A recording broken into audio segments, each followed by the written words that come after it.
Morning. Welcome everybody to our Economic Development Policy Review Committee. It's Wednesday, August 19, 2020. I call this meeting to order. I am Cassandra Gandara, Mayor Pro Tem and Vice Chair of the Economic Policy Review Committee. And I am taking over duties as Councilor Palladis is out of the country. The second item on the agenda is the conflict of interest.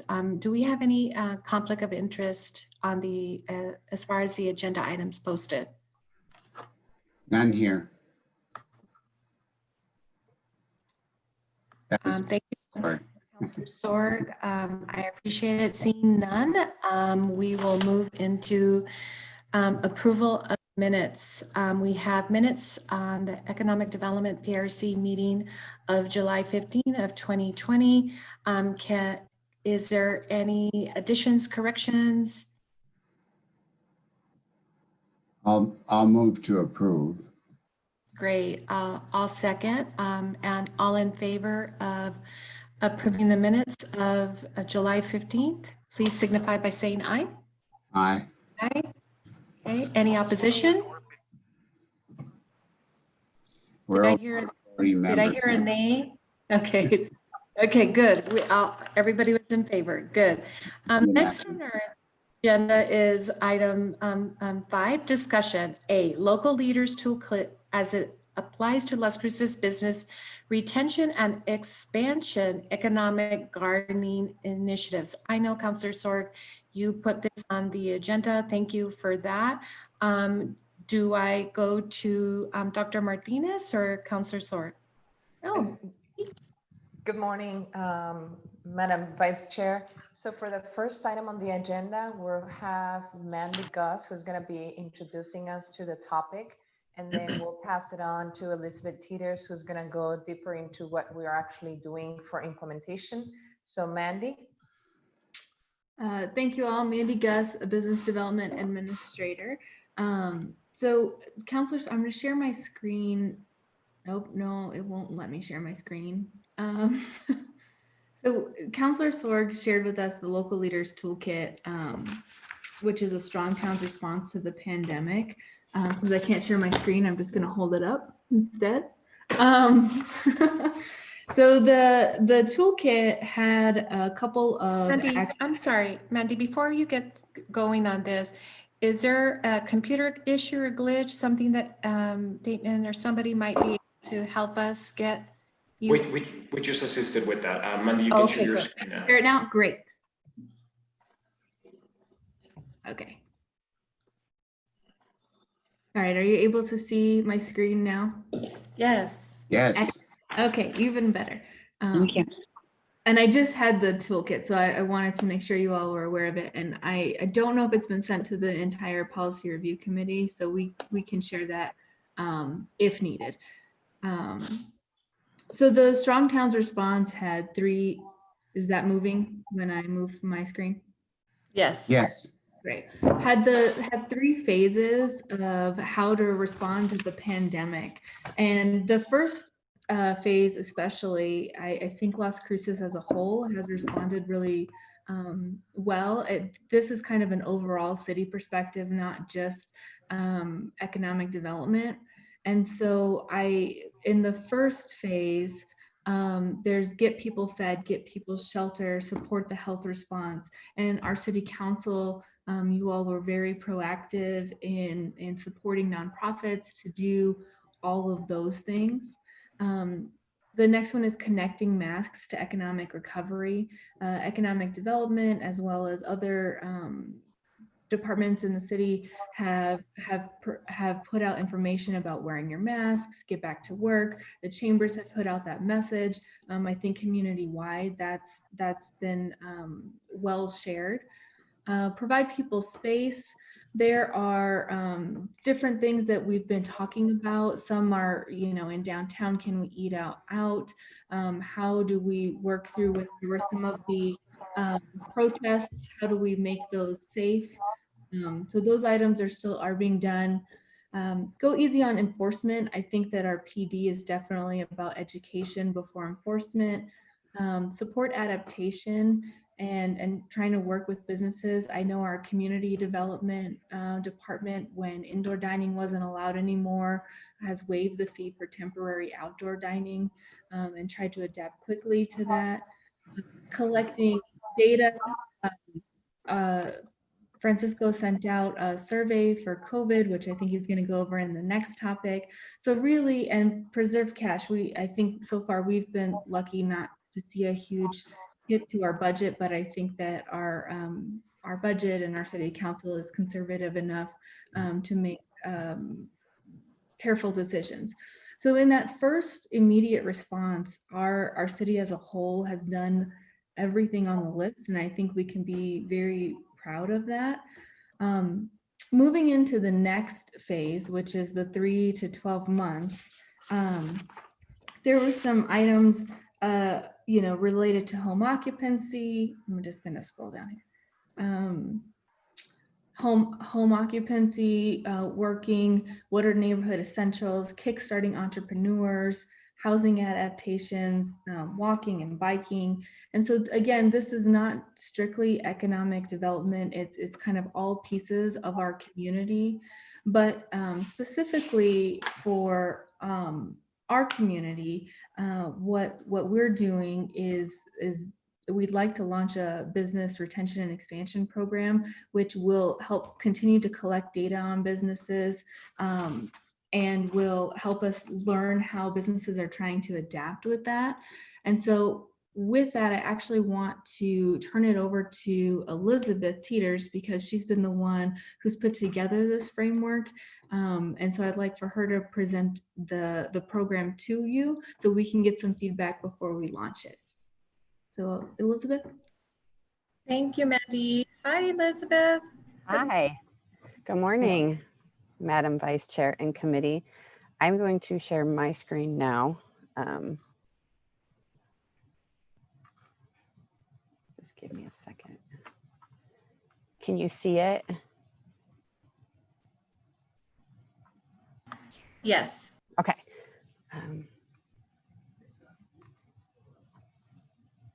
There we go. So when I moved over to economic development, one of the projects that I was tasked with was creating the framework for a business retention and expansion program. And there are multiple ways to go about assisting businesses in a proactive sense. And economic gardening is another option. So I'm going to talk a little bit about both of them and then explain where we are with our BRE business retention and expansion program and where we plan to move forward. So a lot of people think of helping businesses, especially in COVID, as reactive. So the purpose of both economic gardening and BRE is to take a more proactive stance to assisting businesses. So you want to, really get ahead of the ball and really, instead of assisting a business when, things have really fallen apart, you're staying on top of it and you're offering them resources from the get-go. So to create a relationship and really help our businesses grow. So looking at some definitions, BRE is an economic development strategy of proactively connecting with existing businesses to understand and respond to local business needs. Economic gardening is an economic development model that embraces the fundamental ideas that entrepreneurs drive the economies. The model seeks to create jobs by supporting existing companies in a community. So what these two programs have in common is that you are setting up a framework. You are figuring out, who you want to target, who needs to be involved. You're going about and gaining support. You can't do this on your own. You have to have the assistance. You have to have the resources. And you do the information gathering. So you send out surveys. You do one-on-one meetings with these businesses. You figure out what their needs are. Some differences. So the type of businesses that are targeted in BRE, you're looking at any business that's considered a second stage company. So these have 10 to 99 employees. In economic gardening, specifically, you are looking also at these second stage companies, but you're looking for businesses who are growth oriented and external market has external market potential. So after you gather all the information, the way you analyze the results is also different in the two different programs. So if you're working with a business in BRE, you're going to use any resources available to address the needs of the business. You're going to do everything you can. It doesn't matter what business it is. In economic gardening, you're looking more at market research, competitor intelligence and industry trend work, search engine optimization, and GIS mapping. You're looking at specifically how to help a business grow and how to, expand that business.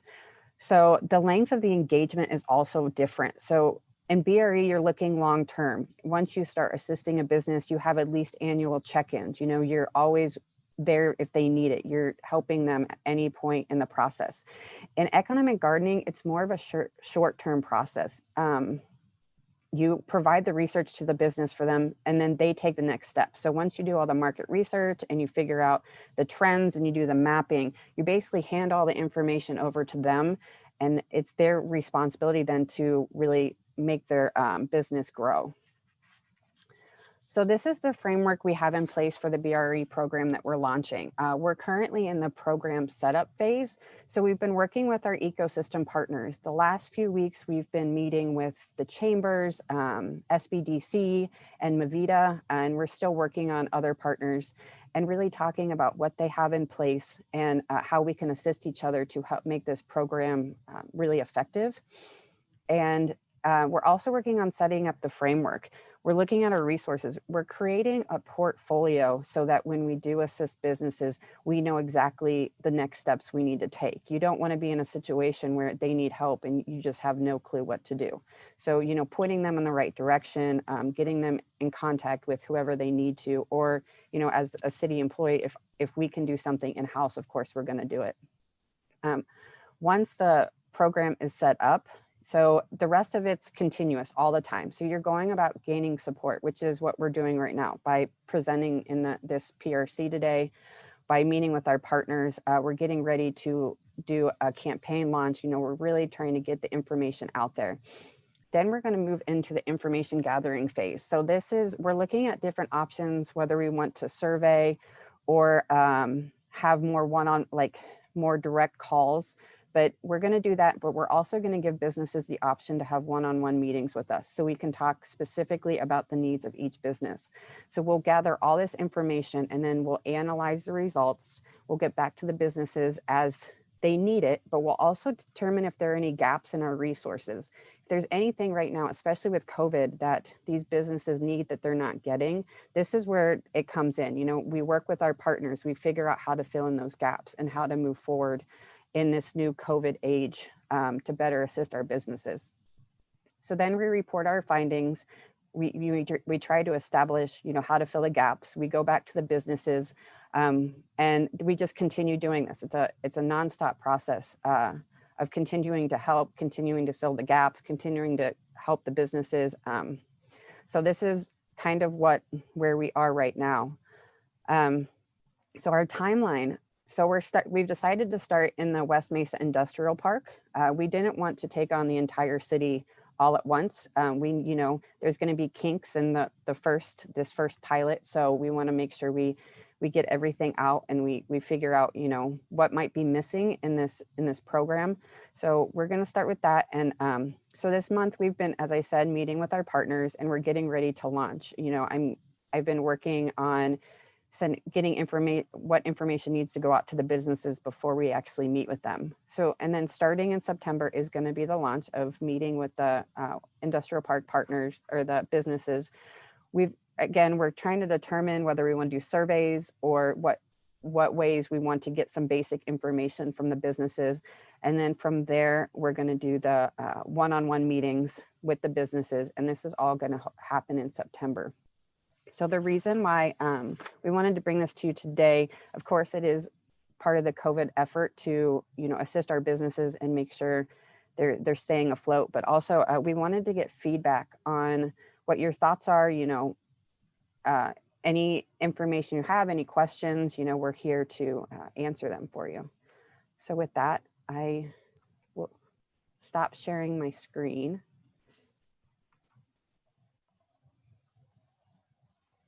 Oh, no. Thank you, Elizabeth, for the presentation. You and Mandy appreciate it. I see Councillor Sorg has a question. Councillor. Come on, slow computers. No, not so much a question. Instead, I'm very impressed. This is what I've been thinking about for a long, long time. And these are the kind of things that I always wanted us to do more of. And so this is awesome. Let's see how it works out. I hope it works well. I think it will. And so, yeah, proceed. This is the kind of thing I was hoping our economic development department, one of the things anyway, that I hoping they were going to be able to do. Amara Lopez.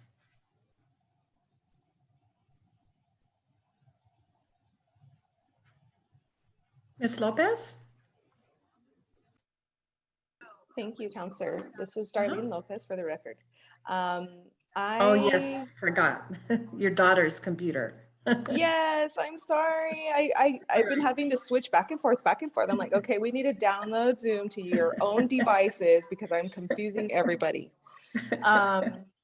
So wow, I think that's amazing. I've been thinking really long and hard about this support for entrepreneurship and small business and how valuable they are. And just the fact that a lot of small businesses don't feel valued right now. They feel left out. They feel isolated. They feel that, for whatever reason, the big box stores have gotten an upper hand in the situation that we're in right now. So to pay this special attention and give this investment into small business, I think is going to really show what the intention is, that, that we are here for them. And the thing that I wanted to ask you is, what resources do you already have on tap or in your toolkit for those businesses? Let's say, for instance, there's a business that says, hey, I want to move outdoors, but I can't because it's too hot. But I cannot afford a mister system or sprinkler system, whatever you call those. And I can't afford a canopy. I need a special design canopy because of the way my parking lot is designed. What resources would be available to that business?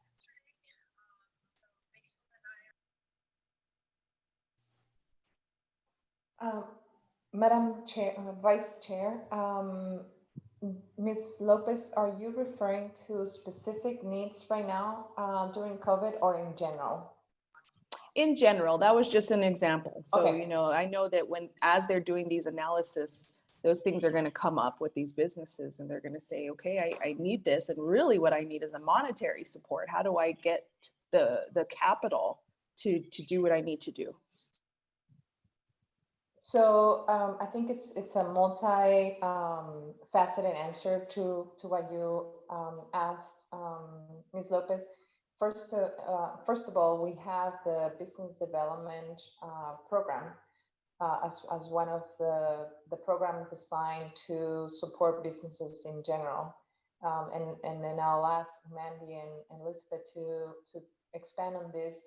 As part of this program, we have our business concierge, and his job is to troubleshoot issues that businesses may be having in terms of processes or things that need to be followed up upon. He's a person to go. As I have said before, economic development it's a strategy that needs to be done in partnership with a lot of the stakeholders and partners in our community. So we have a strong working relationship with SBDC, with West, with Workforce Solutions, as you know, with Movida as our recruitment arm. We're expanding into other workforce initiatives. We have just launched a technical assistance program with Live Fund to do technical assistance that will lead to access to capital. So that's another element that we are expanding into our toolbox. Working with Arrowhead Center, we we launched a business accelerator exclusive for businesses in Las Cruces. And we're actually going through the first cohort of 15 businesses, and Kathy can expand on that.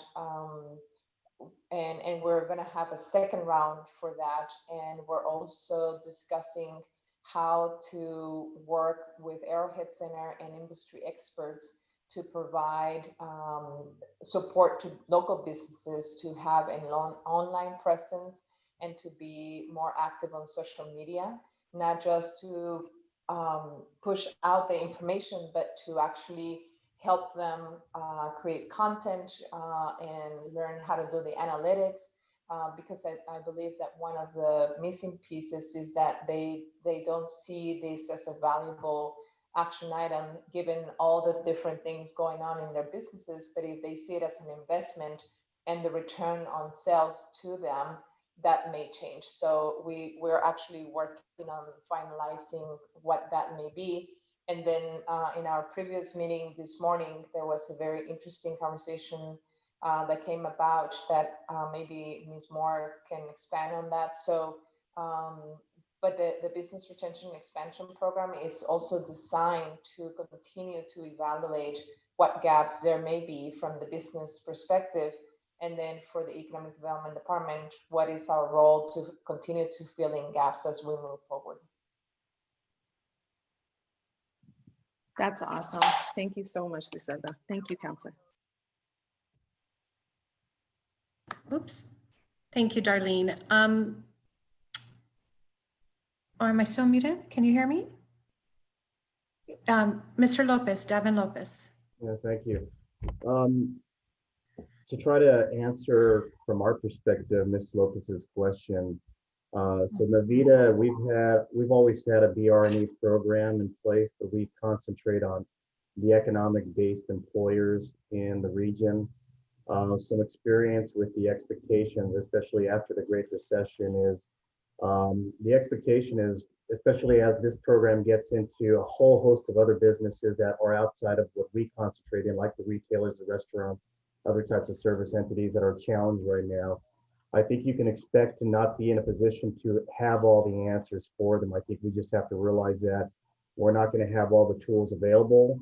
But sometimes, and we experienced this after the Great Recession, one of the most important things that some companies need is just the empathetic ear, to know that you're listening, and more importantly, getting back to them with an answer of, this is what we're thinking about, this is what we can do, this is what we can't do.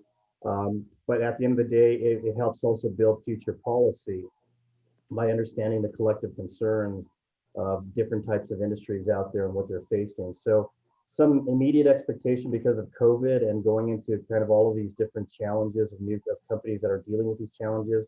I think it's not to be expecting to answer and have every answer for them. It's really a good listener and letting them know you're going to take the feedback back to the city and look at potential policy going forward.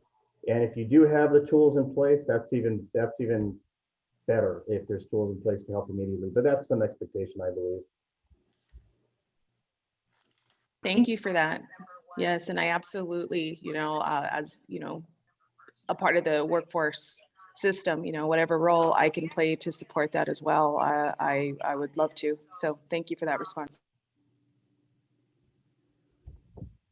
Thank you, Davin and Darlene. Next up, Councilor Sorg, I know you have your hand up. I'm trying to get to others. Did you have something? Oh, go ahead and take care of the others. Okay. I've got a few questions to ask at the end. Okay, cool. Thank you, Councilor Sorg. Debbie Moore. Thank you, Councilor. In response to Darlene's comments, I just want to say that they've interviewed me and we talked about the BR&E, and I think the power of this being so concentrated in one area of our community to begin with is certainly you're going to find like needs, but opposite needs. But anyway, the resources that we are all pulling together, not just in COVID time, I think we're building a really strong foundation of collaboration, cooperation, that we're all in this to work together and finding our niches and how to refer.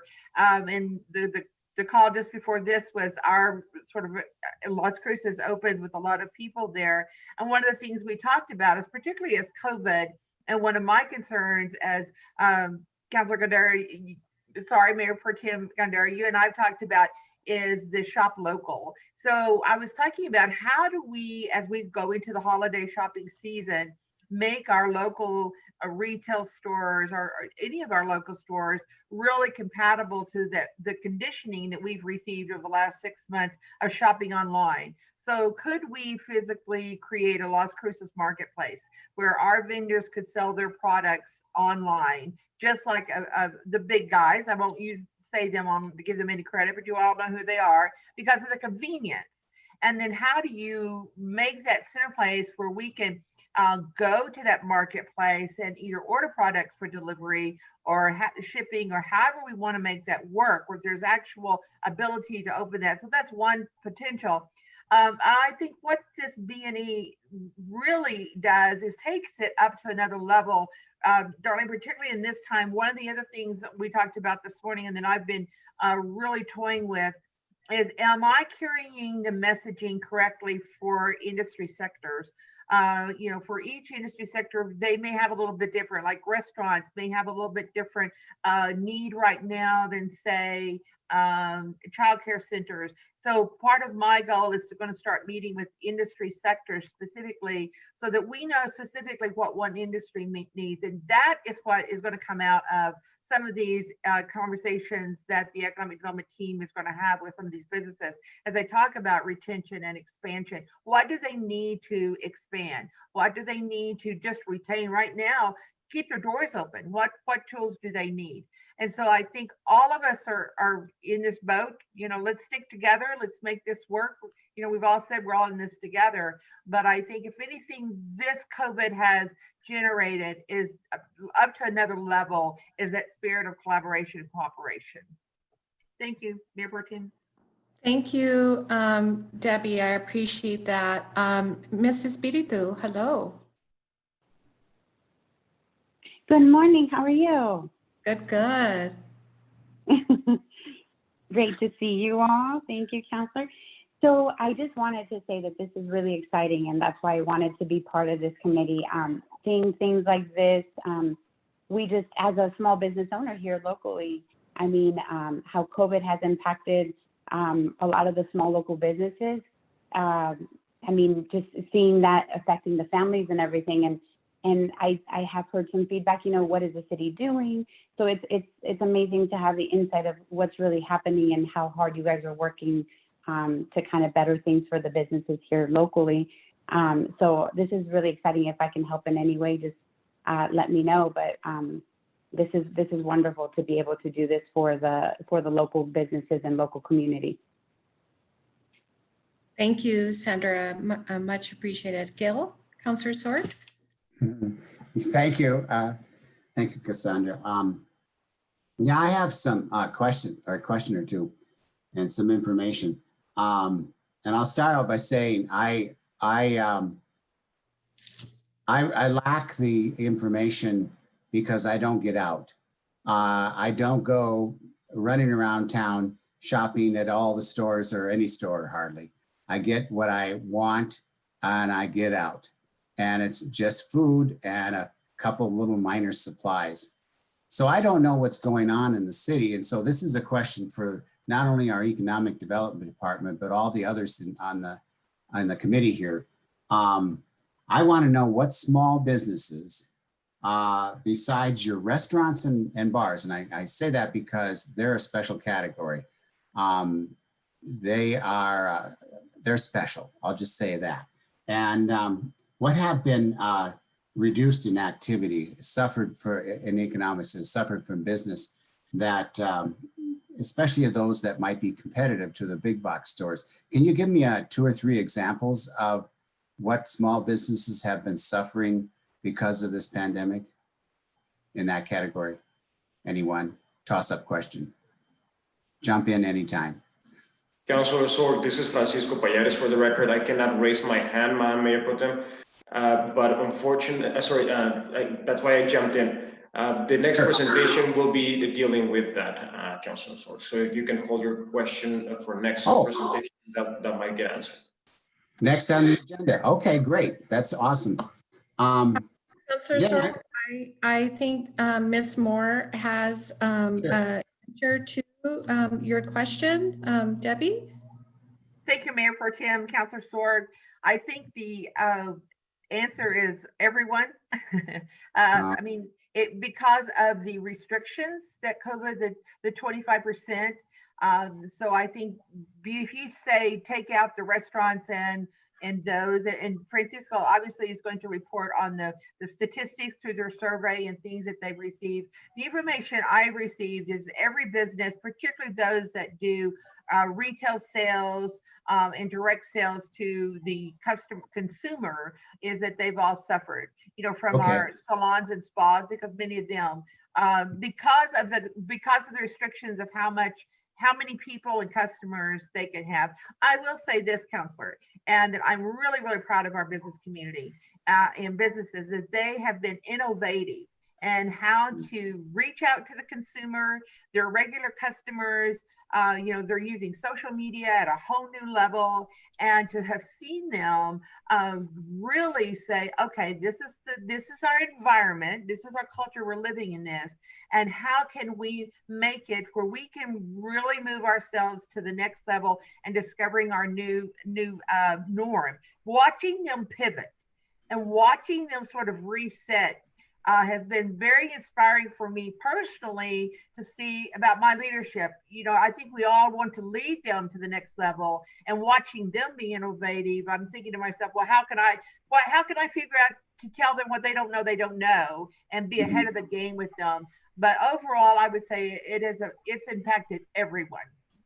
Okay, thank you. That's welcome. That's good to know.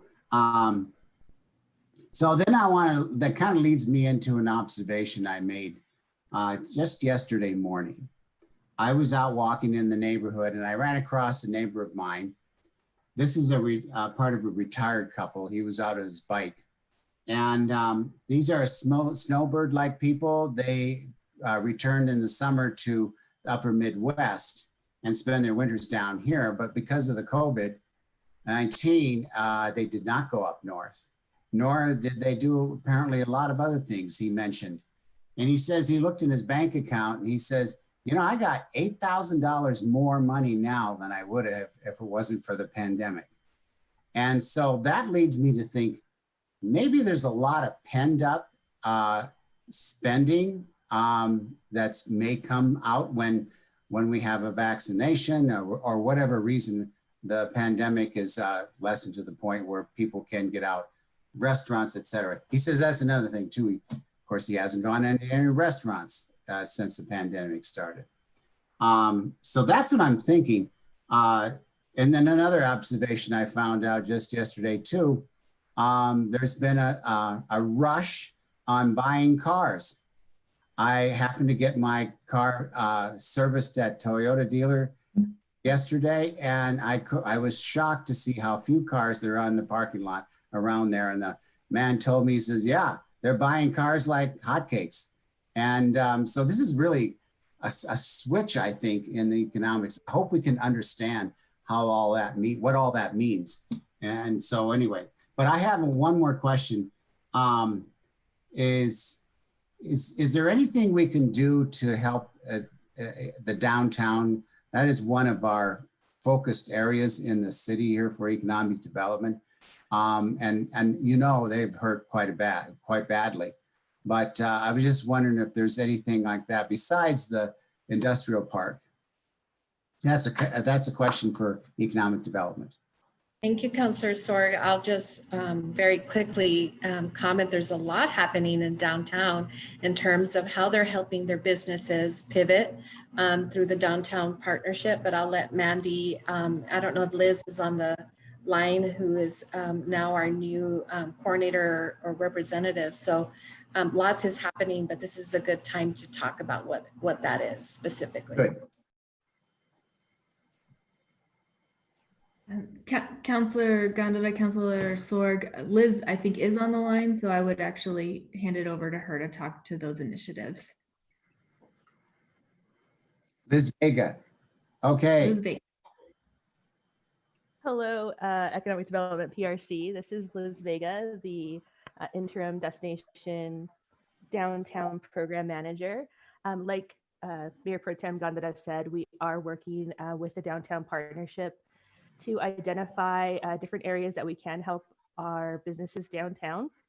We're working on a marketing campaign currently to let them know that they are open and able, you can go into the businesses at a limited capacity, of course. We're working with the farmers market to kind of develop their COVID safe practices so they can expand to their to potentially 50% in the coming months. And we are working with the restaurant specifically to entertain different ideas on how to do outdoor dining quickly and safely. So those are just a couple of the items that we're working on with specifically the downtown. Okay, good. I like that. I would request to have some kind of nifty little informational thing that would fit nice on a posting on Facebook, Twitter, Instagram. I've got an intern that does that for me. But she needs the information to post. So if there's something you can share that you're telling, especially the opening of restaurants or any business downtown, that would be great. Then I can also share that with my constituents too, my nearly 500. Okay, I think that would really help. Thank you, Liz. Thank you, Councillor Swart. I do want to make mention that still available is Liz, and maybe you talk more about the funding opportunity to renovate Las Cruces. We call it, I think, it's the Facade opportunity. Will you talk a little more about that? So I think that's important to add. It encourages people to remodel or update their facade. And so that's important as well, maybe to incentivize for people to come bring their business downtown as well. Absolutely. Mayor Pro Tem Liz Vega, again for the record. We do have the Renovate Main Street program, and that is a dollar for dollar match with the business owner or the property owner to renovate their interior or exterior spaces. They can request up to $25,000. And we currently have quite a few that have taken advantage of this incentive downtown. We have Bex on Main Street was one of the recipients. Also the Lucky Dog Billiards.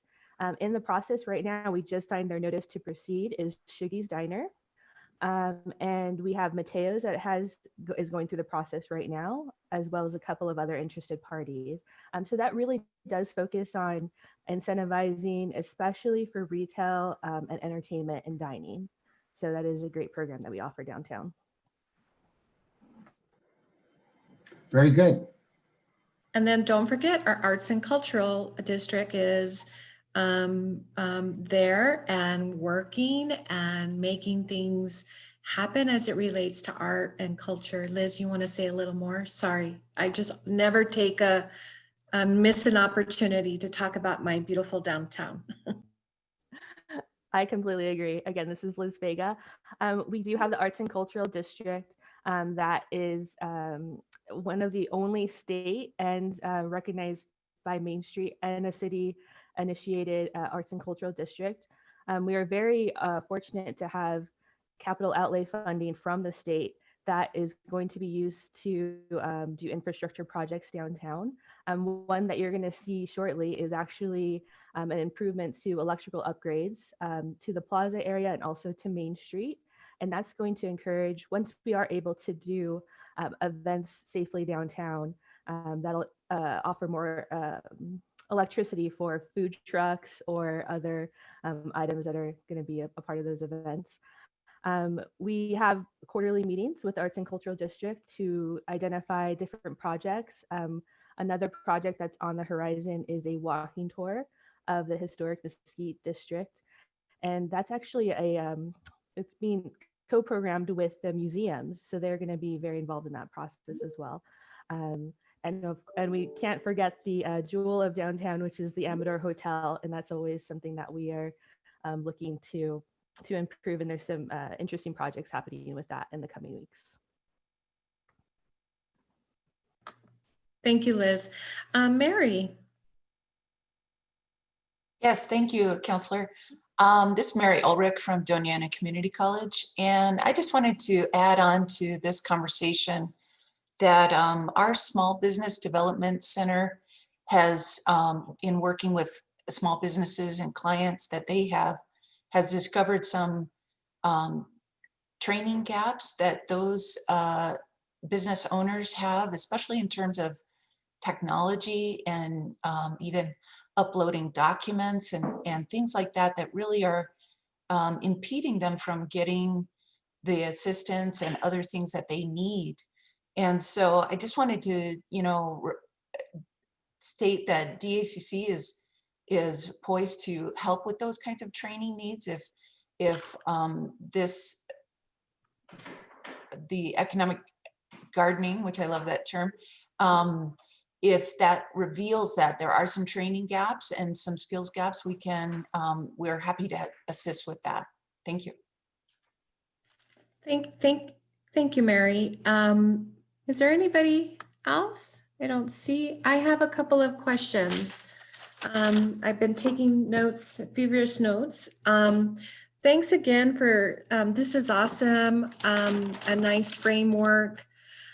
I wanted to ask, with the surveying and the assessing that you're doing, how did you determine which framework to move in or would better suit our community of Las Cruces related to BRE and the EG, the economic gardening?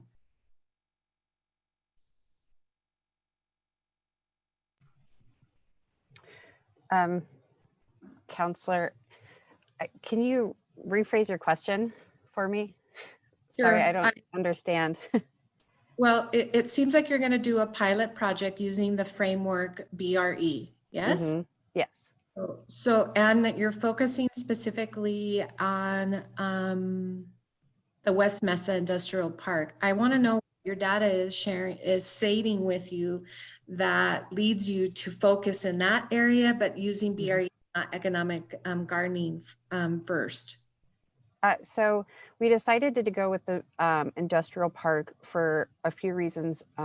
One of them, we didn't want to take on more than we could handle. So we didn't want to take on a big industry or a big area of the city. Also, we had the Market Street study done of the West Mesa Industrial Park. And one of the recommendations for that was to create a BRE program and then use the framework on that to expand to the rest of the city.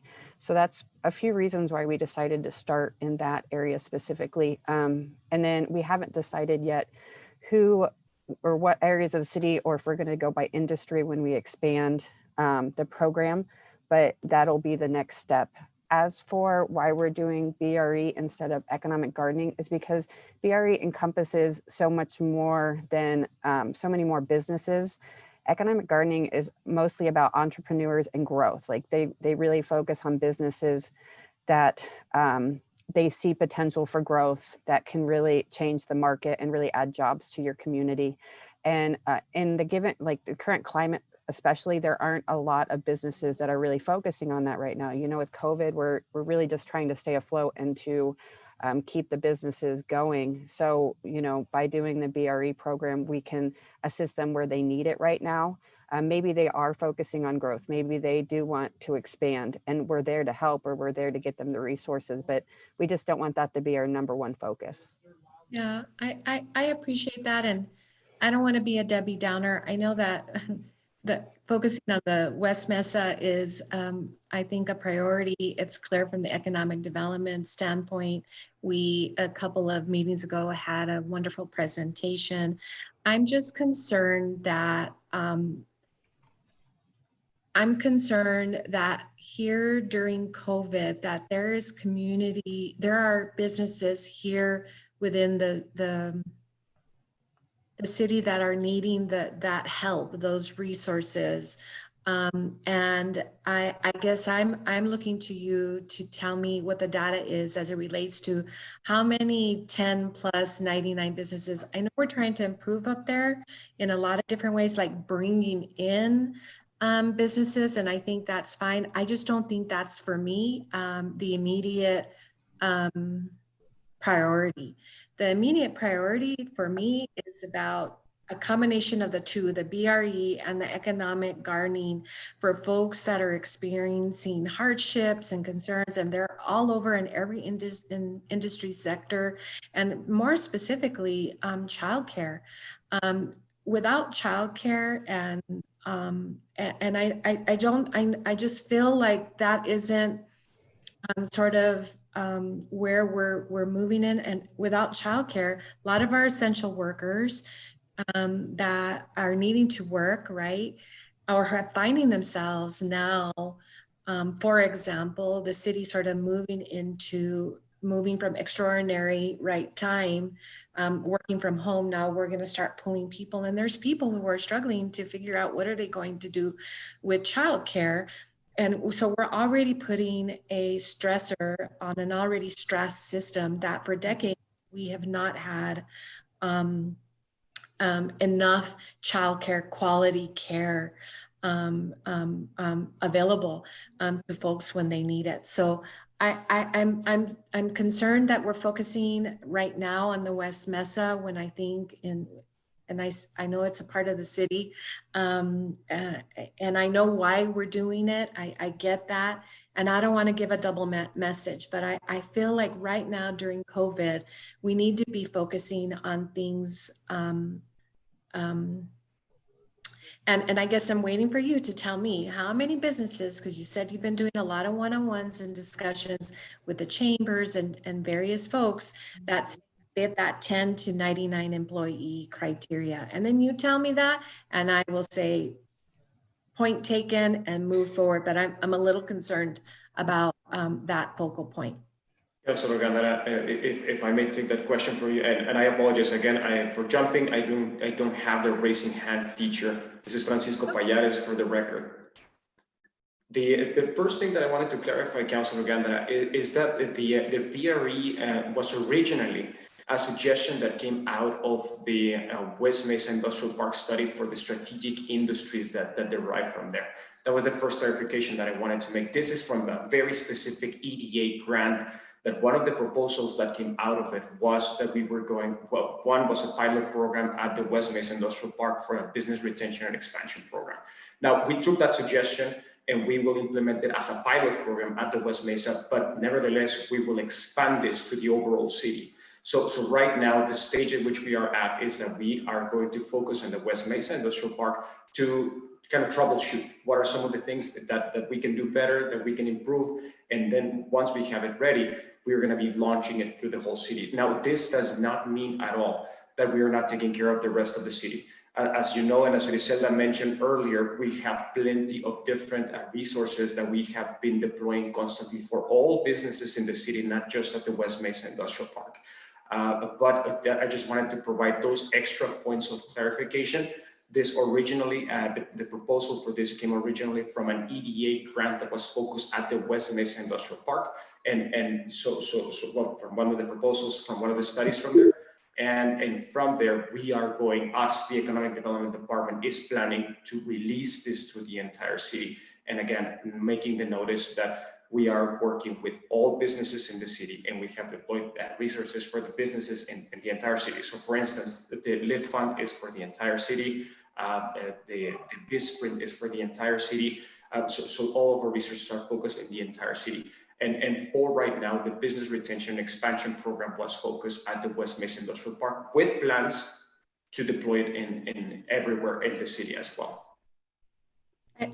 Dr. Palladis, I really appreciate the additional comments. I know that the BRE came as a recommendation from a grant that we received, and I understand that you're going to have to move on that based on, right, the measures that you've set forth, outcomes that you want to see happen. Again, I think it's a great idea. Please don't misunderstand me. I just think that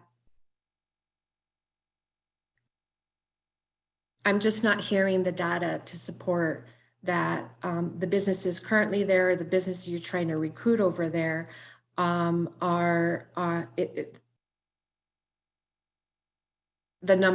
there's the numbers there to work on. I just think that our priorities during COVID need to be different, but that's me. The other thing is I have 2 requests from you now that we have, and welcome everybody to the Economic Development PRC. We have, I think, everybody that has been either applied or and approved via council is on the line.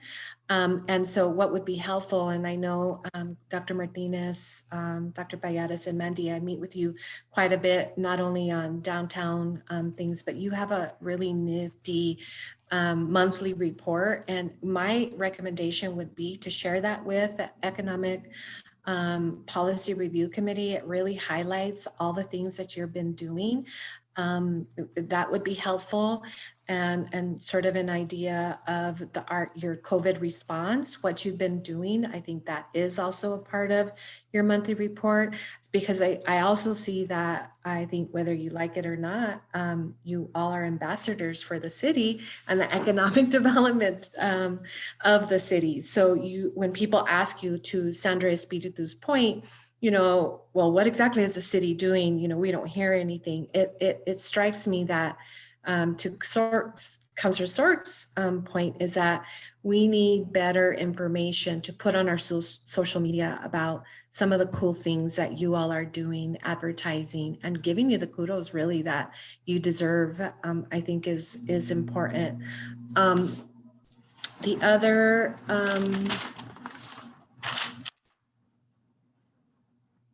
let's see, I'm looking through my notes, sorry. I also want to remind folks that some of you have mentioned it a little bit, is the Las Cruces Promise, something that I think all of us should be taking as it relates to, because it strikes me, as Debbie was talking about, different industry sectors hurting, all of them are hurting. And I understand that. I also think that it's important to know that the importance of consumer confidence, right? Like making sure that consumers are confident. And with this Las Cruces Promise, and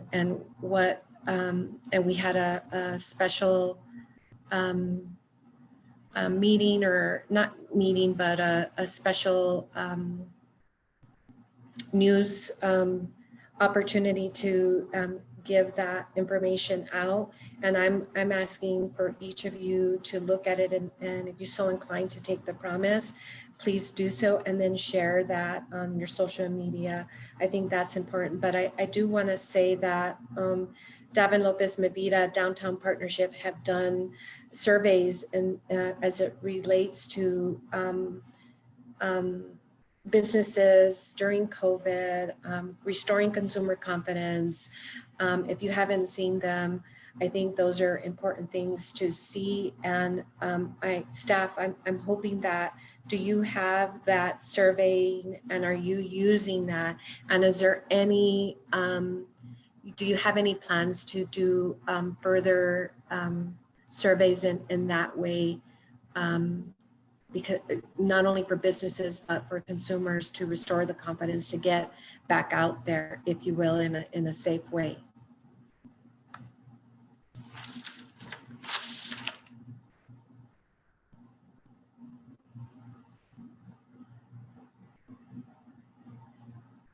Are a couple of efforts already in the community going to consumers. I know that Devin Lopez has led an effort to do that, and he's distributed, I believe, 3 different rounds of surveys. So we can leverage upon that to make decisions.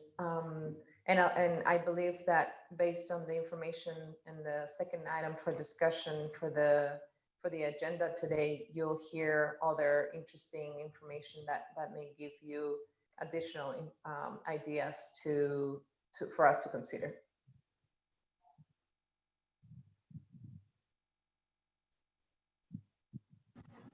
Thank you, Dr. Martinez. Is there anybody else that has any comments, questions?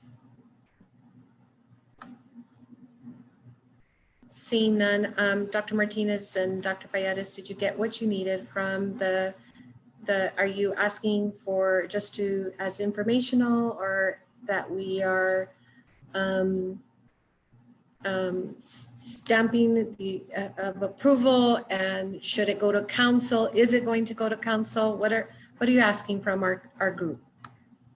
Madam Vice Chair, it was a twofold to bring awareness of this effort being put in place, and also if you had final thoughts before launching it. So it is an administrative item, so we don't have to go to council.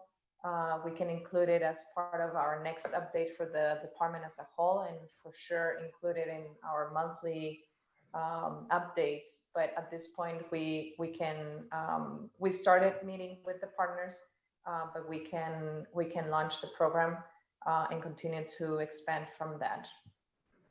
Thank you, Dr. Martinez. We'll do. Lastly, I just wanted to say before our members were approved, we had a wonderful presentation by the gentleman, and his name is escaping me at this time, which reminds me of the economic gardening, right? Can you give me his name again, Dr. Martinez? He was the one that spoke more specifically to entrepreneurship, sort of strategies that the city can employ. Do you recall his name? It was at the economic PRC, or no, council meeting. I believe it was in a council meeting. It was Michael Schumann. Yes. Madam Vice Chair, we have actually continued the conversations with him. There was a very broad kind of options, and we have drilled down to possible 2. But we have continued to evaluate what other items may be relevant and actionable for our department to move forward. Cool. I was just going to recommend that if we got a recording out of that, or can bring him so that our economic PRC can hear it, I think board, I think that would be wonderful. It got so much out of it, and it would lay the foundation, I think, for what this group should be doing moving forward. We can send out that link for the PRC members. Thank you. Thank Madam you. Chair. Yes. I would recommend that this program that's been presented here today gets also presented to the city council. I think they need to know what's going on, and it's very important there. I agree. I agree. So Dr. Martinez, Dr. Palladis, could you make sure that that happens? We can request a work session for this. Great. Thank you. Thank you. And okay, I don't think I see any other comments. Nope. Okay. And then next is our COVID-19 impact analysis on local economy. Dr. Palladis. Thank you, Madam Vice Chair. Let me share my screen.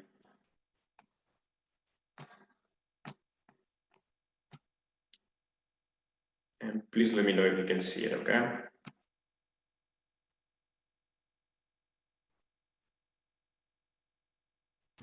Yeah, I can see. Excellent then. So let me go to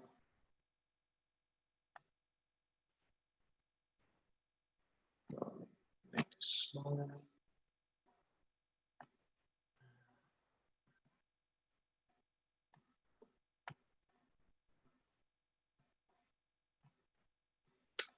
Excellent. I'll continue like this.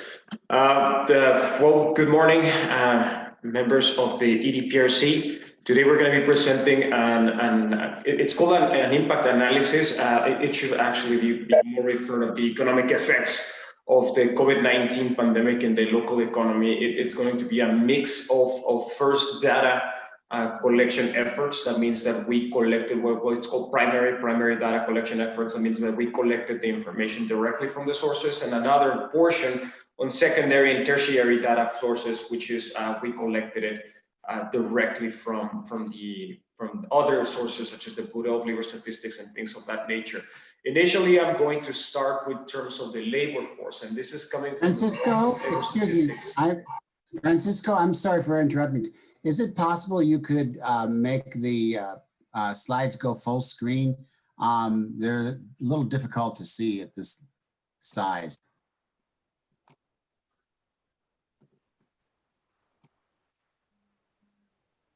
Let me know if you're able to see it. Better. Thank you. Okay. So the first portion, again, going back, is going to be with regards to the labor force. As you can see on the panel on your left, you're going to have the unemployment rate for the city of Las Cruces during 2020 and 2019. We were fortunate enough that for about 2 years, we've had very low unemployment rate. I mean, at least considering Las Cruces' low unemployment rate, because compared to the state and compared to the nation, it's still relatively high. But for us, or for Las Cruces, having a 4.8, 4.7% unemployment rate that we had back in November, December, October of 2019 is actually quite low. Nevertheless, as we all know, we were actually performing relatively well through January, February, and then starting on March, once the closures began to happen, we started seeing an increase in the unemployment rate to have that specific peak of the closures during the pandemic in April of about 12%, and we have not recovered from there.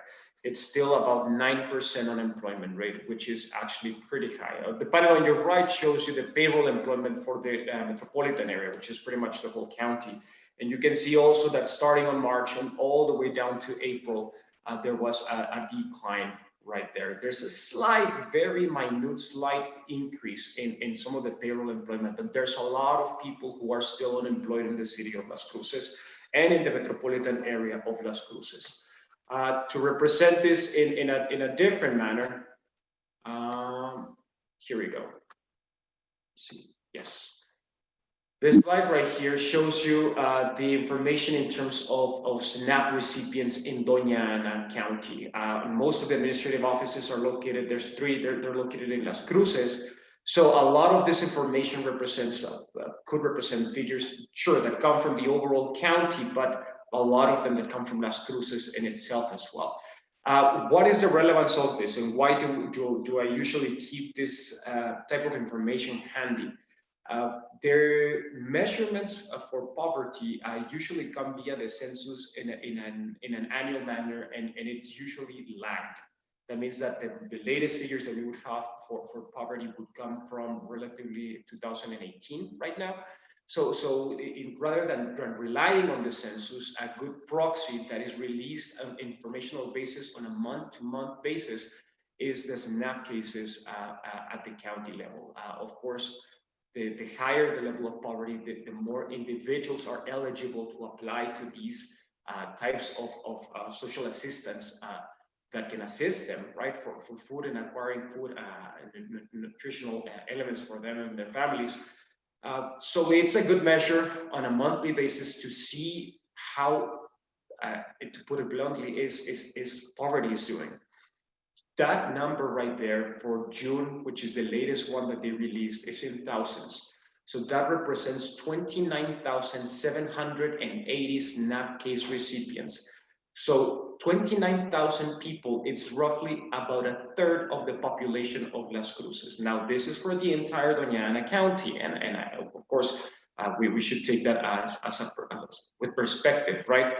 But if it is 29,000 individuals that are receiving some type of this assistance, that means that it is despite the fact that some of the unemployment figures are coming down, and despite the fact that there's a slight recovery in payroll employment, there is still a growth in the level of people that are not getting access to this. So it's far from the individuals of the $8,000 savings that they may have.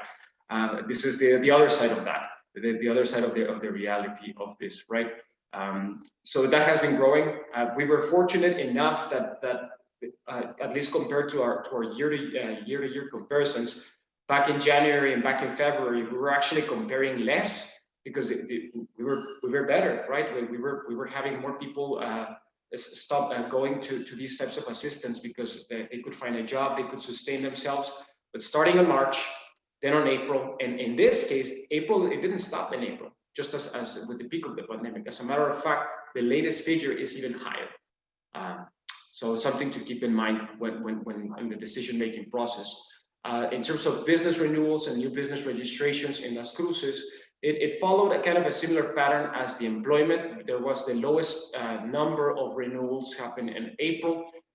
The orange figure compares to the averages, their monthly averages from 2010 to 2019. So it's a 10-year average right there.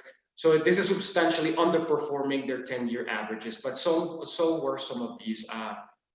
The June figure had some recomposures with regards to that. There were some more business registrations that happened at that point.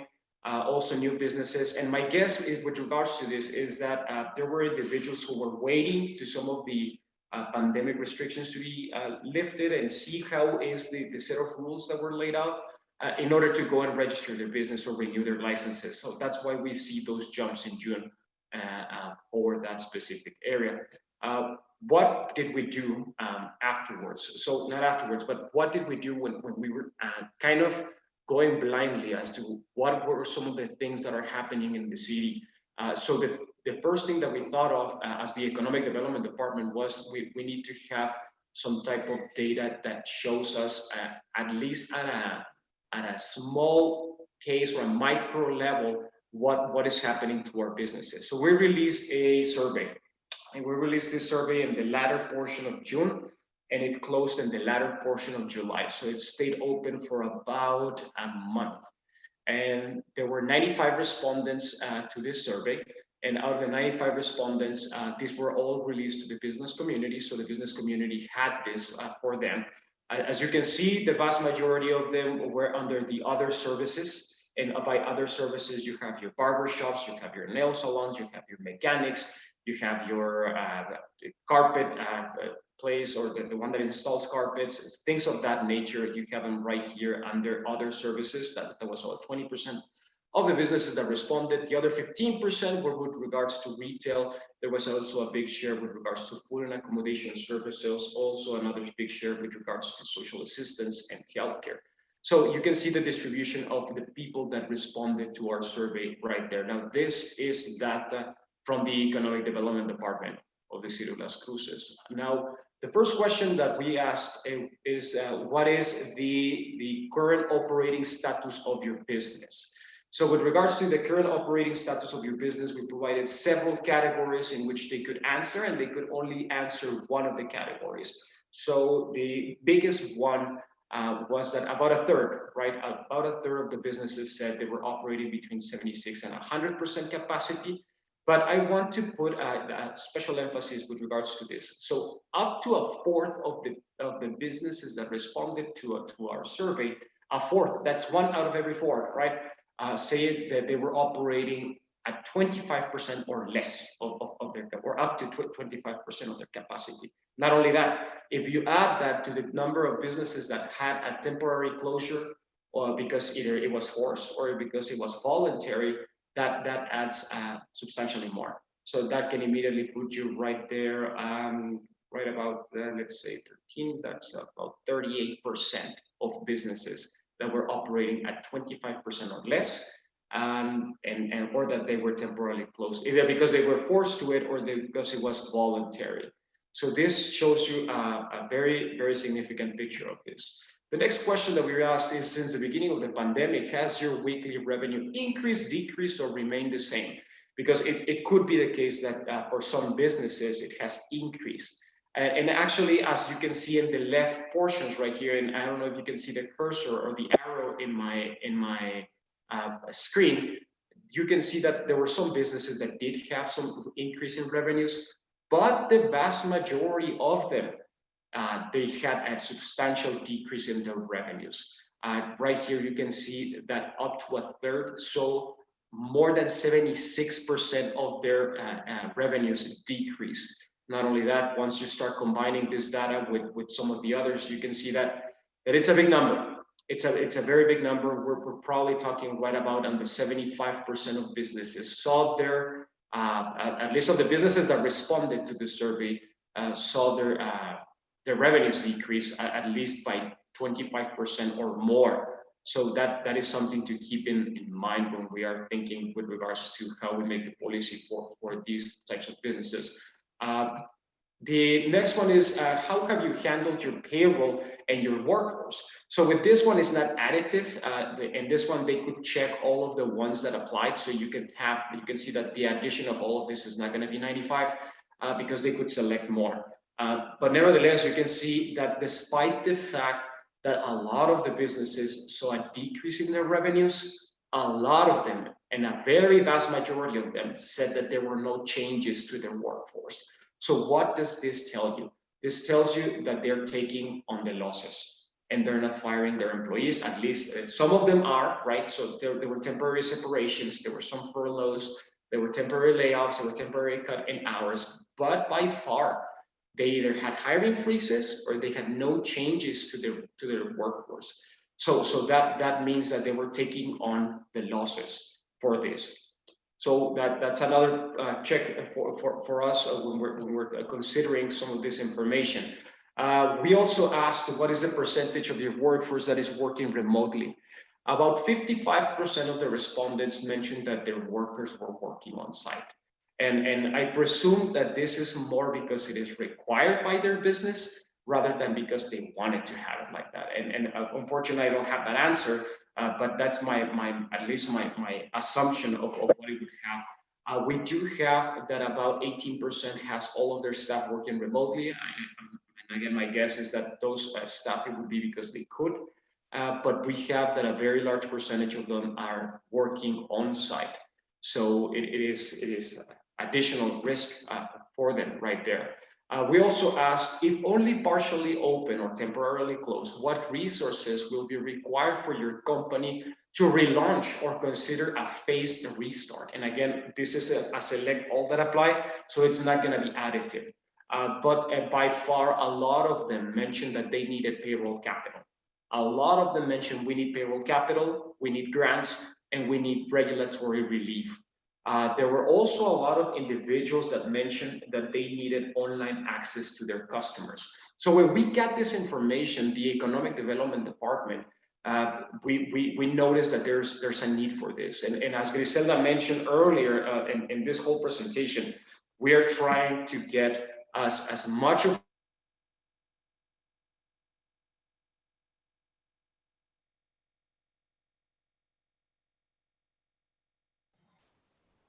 I lost him. Anybody else? Yes, we lost him. Can you hear me right now? Yeah. Yes. Can you hear me right now? Okay. So please let me know if you was I able to read at least the title? Hello. Yes. Yeah. You read the title. You went through all of it. And you went through most of it, and then you started to say, from your perspective as Economic Development Department. Excellent. Thank you, Madam Vice Chair. Thank you. So yes, when we got this information, we started seeing how we could get online access to some of the customers. So as Griselda already described, we got with the Arrowhead Center, and the Arrowhead Center has a BizSprint program that we dedicated to Las Cruces businesses only. And a portion of that training, an extra 3 weeks of that training, was dedicated at moving their business online. There's more to come because we're trying to see how other ways we can do and assist businesses going online, but we are working on this. So when we got this, we got moving as soon as we started seeing some of these needs for the businesses to get them going. We also asked them whether they had applied for the idle or for the PPP or perhaps to some of the relief programs by the state. The response was that most of them were getting their relief programs from the federal government, right? So they had applied to the PPP or they had applied to the EIDL. Some of them had bank loans. Some of them had applied to the economic development programs that the state came up, but it wasn't that big. The biggest portion was actually from the federal government that was able to relieve them with regards to that. Based on the circumstances, the question we asked is, how long do you feel you can remain a viable business? From here, it is additive. So from here, it will add to 100%. So we can see that at least about roughly about 45% of the people said that they can remain viable for 6 months or less. So it would be the three graphs, the three bars right here on your left. That's a lot, by the way. 46% of them saying that they cannot remain viable for less than 6 months is a lot. Right. Some of them. Francisco, that was asked in July. This was asked between June and July. So it closed on July 22nd. So okay, this is a lot of information. So it's about 46% of those individuals. So if we add all of this up to the 12 months, so that's about 46%. This is about 53. That's about 63. roughly about 65% of the people who responded to this think that they can remain viable for less than a year. That's a very big number, by the way. So it's concerning to us when we got this information. So that it was a further motive to try to move into some more of these programs that we're trying to launch and get some investment into the city that we were desperately trying to get. So what are the 3 top concerns for the next 12 months? And we asked them. For the vast majority of them, it was a second wave of COVID-19 business closures. So that was the biggest concern that most business owners had. Another one was the low consumer confidence and the low consumer spending, which was also a very big one. And to me, it was very interesting that between the global recession and the employee stress, that was a close number 3. So businesses are caring about their employees. They're feeling that the employees are stressed. And that they're unable to perhaps remediate some of that stress. So the biggest concern was the closures. The second biggest concern is that they won't have someone knocking on their doors to purchase their products because the consumer is not confident. And the last 2, kind of in a tight place, is the global recession of the United States as well as employee stress. So that also should tell us a lot of information with regards to this. We also asked, when do you think that your revenues will recover to pre-COVID levels? Here we found that at least in some regard, they were somewhat optimistic. Individuals were saying that between in more than a year, if we add all of this, right, we would be getting roughly about, I want to say about 40% of individuals say that within the next 12 months, they'll see their pre-COVID levels. But then we have about half of them who say that in reality, they're not going to be getting to their pre-COVID levels, at least not within the next year. So it's kind of a half and half if we take the 12-month break right there. There was 5% of individuals that mentioned, well, to me, my revenues have actually increased during COVID rather than reduced. But it's a minority, as you can already tell. So another question that we asked them, and this was kind of an open-ended question, so there were all sorts of comments that people could provide in there, is that please indicate what actions from the city of Las Cruces will be most valued by you as we navigate the economic recovery together. And some of the responses were clustered among some of these. I mean, there were some long sentences that were sometimes typed, but in reality, it referred to some of these main topics that we see in the screen right now. A lot of business owners mentioned that we have to get the health informational out, and that we have to get our COVID number of diseases down, and that we have to get recovery in terms of health first. So maintaining the health, that was a common response. Another aspect that they were concerned about was the concise rules. They wanted clear expectations of the rules that they were supposed to follow. And I think that with COVID especially, right, as more information develops and as a frequent changes happen, and not only at the local level, but also at the state level, there's a lot of information. So they may have lots of information at their hands. So they were looking for concise rules. Another aspect that they mentioned was the financial relief, either having grants or having utilities assistance, or having assistance with getting loans, or having assistance in purchasing their equipment for going outdoors. That was also another big thing that people were mentioning, having financial relief. Easing restrictions, that was another one of the comments that people were making. So some of them were referring that there were certain businesses that were more heavily impacted than others, and they just wanted to have more of a fair ground. The loan and grant assistance kind of goes along with the financial relief, but I just want to put it as a separate note because it was a big note with regards to them. Buying local, a lot of the people mentioned, well, let's support a local economy, let's have local campaigns, let's go buy local as one of the main ones. Social media assistance, and I already mentioned this, that the Economic Development Department is already taking actions to help businesses go in their social media to go with this. Another big element that they were discussing was the fears with regards to the minimum wage and the coming minimum wage on the next year. And in general, there was also some questions with regards to their business, well, to the business friendliness of the city, reducing the burden on businesses, that it was noted that the burden has been increasing, especially during the COVID pandemic. So this is some of the input that we got from the businesses. I will stop sharing my screen now, and I'll stand for any questions that that you may have. Thank you, Dr. Palladis. I show David Lopez, hand was up. Gil Sorg. Yeah, thank you, Madam Chair. Francisco, on a few of the slides, I jotted down like page 7, page 12, and page 14. In all of those cases, are you able to cross-reference the answers with the specific type of entity or industry that is saying those needs or recovery? Are you able to cross-reference all of that? Yes.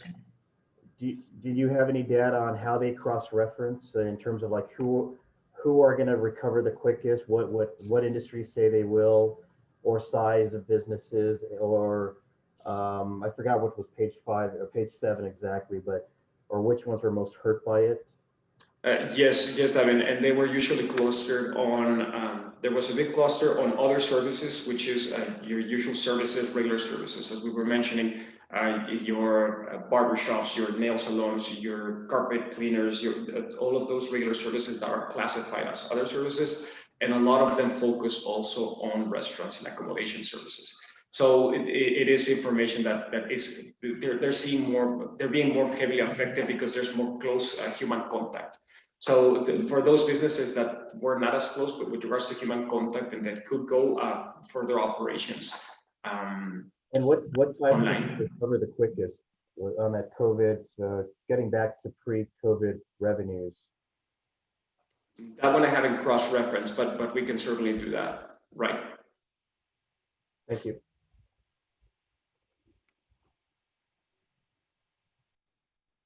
Thanks, David. Those were a couple of my questions. Next, Councillor Sorg.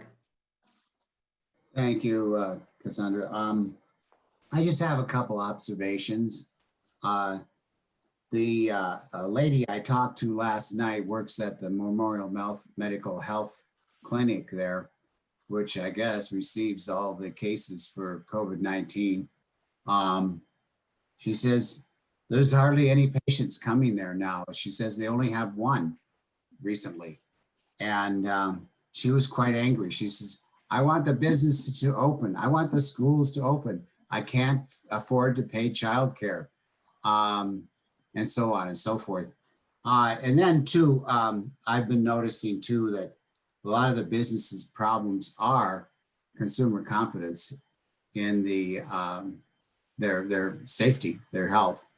I don't know what you can do about that, but if you've got any ideas, I'd be appreciative for that. That's all I have to say. Councilor Sorg, just as a reminder that the Las Cruces Economic Recovery Board, it has that in mind, and that was actually the main reason for launching the Las Cruces Safe campaign. Sorry, the Las Cruces Safe Promise campaign, and then we're in the efforts of completely deploying that to secure, to make the businesses take some of the trainings and be able to show that they're an ethical business that is behaving with the guidelines to prevent the disease contagious. And Yeah, good. Yes.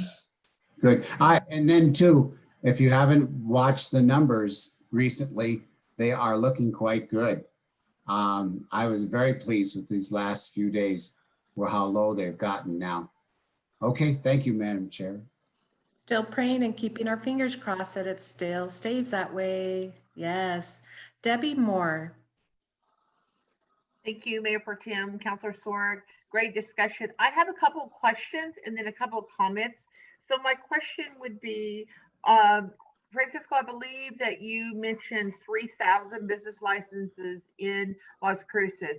Do you know what percentage of those would be considered home-based businesses? Debbie, right now, I would have to look at the number, but yes, we could calculate that.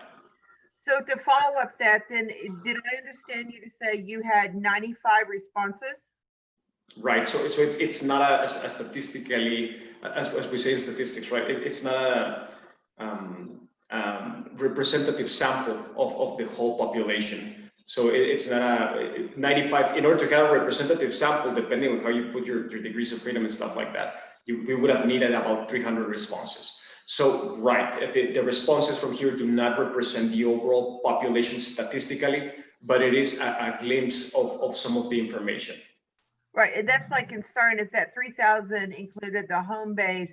I think that may have skewed the results, which would let, right now you're looking at what, of a 3.4, 3.5% return around, give or take.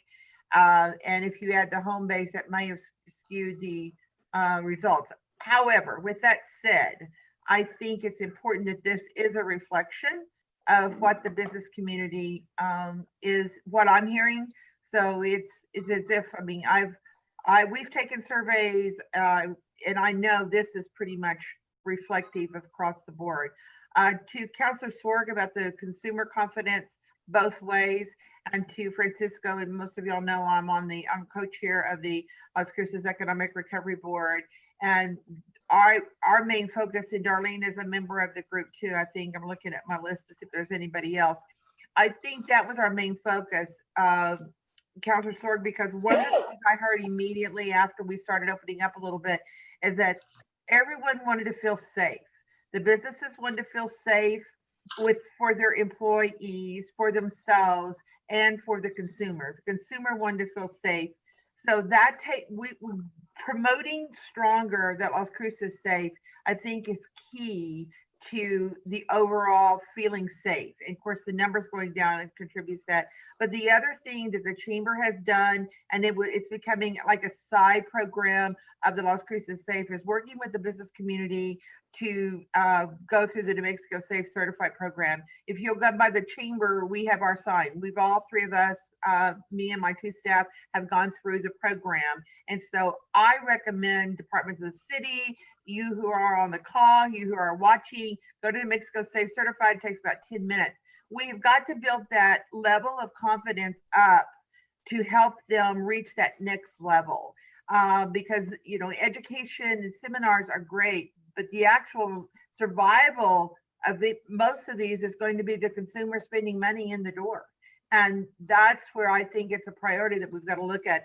I'm not, Francisco, please, I'm not saying that the survey's wrong. I would like to maybe see us pull out the home base and maybe throw it out there again, a little stronger, just to see, maybe be a little bit tighten on the questions. because one thing we're doing that came out of the call this morning to Mayor Pro Tem Goodere, you're talking about the daycare centers, childcare centers, is I'm going to start having industry specific Zooms. So I want to know what every industry, not every industry, but you know what I'm saying, what do you need so that the messaging that we who are working with state representatives and state people in Santa Fe, as well as on a national basis, that we're carrying the right message through. So that's something that came out of the meeting today. So with that, Mayor Pro Tem, thank you for your time. Mayor Pro Tem, just as a very quick update with regards to that, is that we could not tell exactly which businesses are home-based because it was released to everyone, right? And we don't ask the people to, if they don't want to provide it, to remain completely anonymous, right? We don't ask them to provide some of their information back. One thing that I do want to point out is that the last question, there was kind of a follow-up in which it said, if you want to be contacted by the Economic Development Department, give us your phone number, give us your email, and we'll reach back with your concern. We had about 28 businesses that provided their information that went to be reached back, and we have already reached back to them. A lot of them, there were some questions with regards to assistance. A lot of them, there were questions with regards to going online. But we are currently in the process. Some of them didn't answer the phone back, right? So we're in the process of calling those individuals back so that we can, and again, I think this goes back to something that Davin mentioned, which is in many instances, you just want to know that there's someone out there looking and cheering for you, that they want to be listened. To some degree, we've experienced that. To some other degree, we have been connecting them to some of the resources that we currently have available. But we are reaching back to those businesses to know that the Economic Development Department is supporting them. Mayor Pro Tem, can I respond to a comment? Yeah. Francisco, so when I mentioned the home base, is there not a category when someone fills out their business license? Do we not have a category for home base where you could literally pull them out of sending the survey and maybe do a different survey for home base? Correct, Debbie, Madam Vice Chair, I would have needed, I sent it to everyone. So when I send it to all 3,000 businesses, I would have needed to reduce the number of businesses and perhaps just send 1,000 that are not considered home-based, or 1,500, I don't remember exactly at the top of my head, but it would have been a smaller size of the population for that. So it is possible, yes, but it's not possible once the survey has been answered, is what I'm trying to get. No, I understand that. Mayor Pro Tem, Councilor Sorga, Francisco, I would highly just recommend that we pull those home base because I think their needs are different. Perhaps their needs might be, how do they go into a storefront now that some businesses are going out? Maybe they would want to buy, I mean, I think I may be totally wet here, but I think maybe their needs might be different and we might just go another level. I don't mean to give you all more word, but I just think if we get home base over here and then the storefront type businesses over here and we can sort that, the responses might be a little bit different. Thank you, Mayor Pro Tem, that's all. Thank you.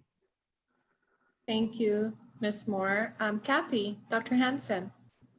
Yes, Mayor Pro Tem, I have a question for Dr. Palladis. And first, thank you. I think that was a great briefing, and I look forward, if permissible, with sharing that and discussing it with my Arrowhead team, because I think they'll be really interested in that. My specific question was on, I think it was on your last slide on the business friendliness aspect. Do you have any specifics there about was there any general trend of what they really meant there, or any action items that could come out of that? Mayor Pro Tem, Dr. Hansen, yes. In general, as I mentioned during the presentation, in this section, they could express their feelings, right? And there's individuals who provided a short response, and there's individuals that provided an essay. But in general, I captured the essence of the argument that they were trying to focus on. So yes, with regards to the business friendliness, there's a lot. Openness to investment of them. Relief with some of the rates for being Dr. Palladis, applications with the city. you're coming in and out. You're not clear. You're coming in and out. Hello, can you hear me? Can you hear me? Yes. Okay, good. Sorry if I'm going to repeat myself. I don't know at what point I was out. So they had an opportunity to provide either a short response or it was kind of an open-ended question with regards to that. With regards to the specifics, some people were referring to the openness to having or receiving investments. Another one was with regards to, for instance, having a regulatory burden relief. And by this, I suppose they mean reducing some of the rates or allowing more investments to occur, more developments to happen. There's just all sorts of different things that have or that could be categorized within a business friendliness type of environment. Some people also consider to have the minimum wages as business friendliness, right? So it goes into a very large number of things that could fit in there. I don't know if that answers your question, Dr. Hansen. It does. Thank you.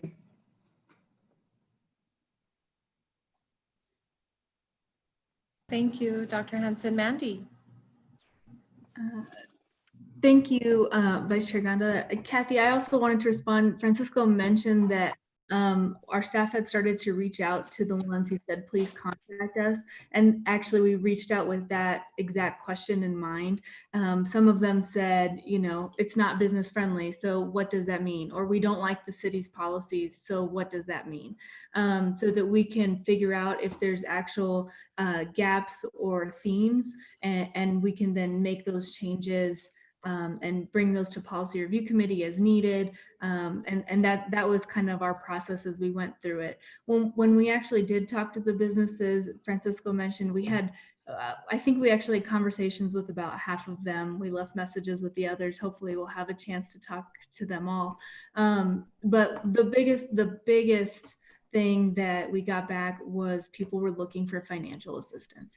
So that was the top feedback. And then they were, and also I would like to say they were thankful that we called them, and some of them wanted to vent and just be heard, which I think is just as important when people are working through something frustrating like this pandemic that feels chaotic and and constantly changing.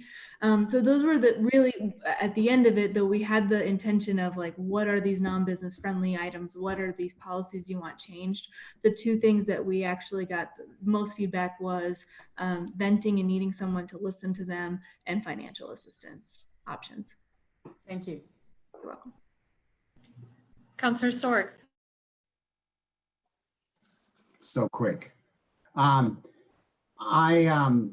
the consumer confidence question again, remind me what's the name of this pledge again, and where can a business get that pledge done?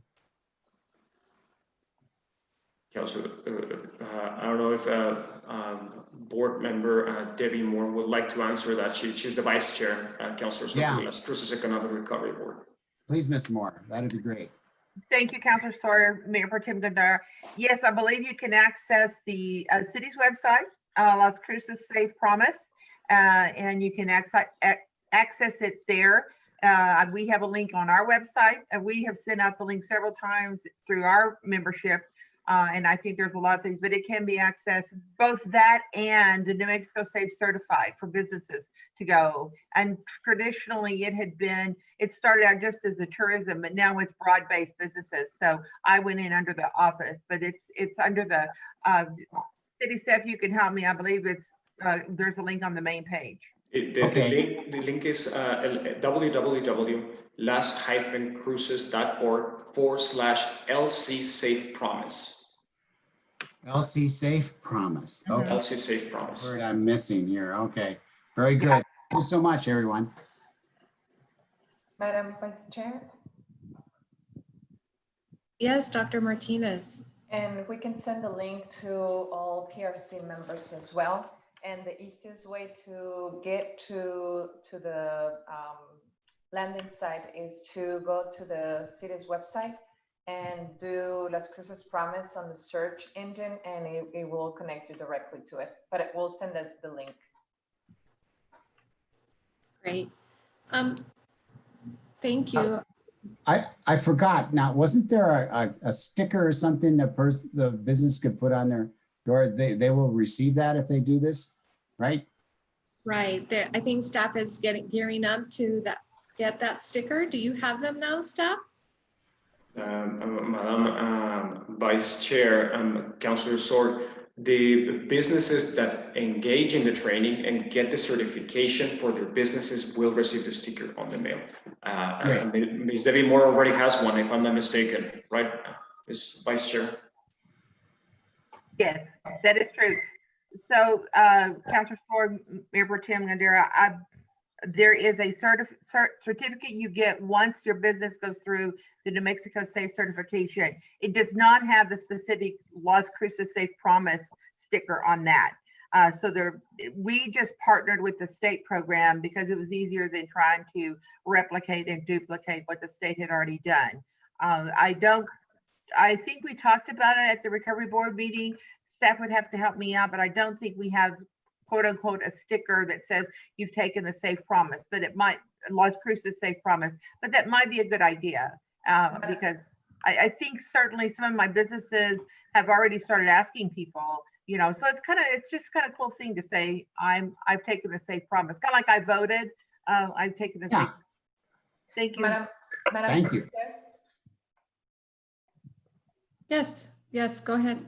So for the when people do the Las Cruces Safe Promise, they can download the decal, the logo. They can use that in social media. They can use that on their signature. We are actually working internally to order the actual stickers, and we have reached out to the state for the New Mexico Safe Promise for information on what local businesses have signed up, for us to actually send those two together for them to put on their windows if they choose to. Thank you, Dr. Martinez. I did think that the direction from council would be nice to have a Las Cruces Safe Promise sticker, and I thought that was in the works. So if you can make that happen, that would be excellent to have that Las Cruces Safe Promise sticker as well, side by side from the New Mexico State Promise. That would be Safe Promise. That would be great. That's what we're working on, Madam Vice Chair. Okay. Thank you, Dr. Martinez. I had similar questions to Davin. I think it would be important if we can make some comparisons on those slides. I too had like slide 5, and I thought, okay, can you compare to what sectors are having issues or who are maintaining a profit, if you will. The other thing I wanted to ask, the 3,000 businesses that are registered, do those include nonprofits? Madam Vice Chair, yes, nonprofits need to be registered as businesses in the city of Las Cruces. So that they could possibly have been a part of the 90? Yes, Madam Vice Chair, that's exactly what it means. So the demographics in terms of asking, you didn't really ask too much about the type of business, or what exactly did you ask, and how could we compare and contrast like industry wise? Madam Vice Chair, we were requesting them to identify themselves within their 2-digit NAICS codes as industry. Correct. Okay, good. So I would recommend that we do the survey again, maybe September, October, November. I think that would be important.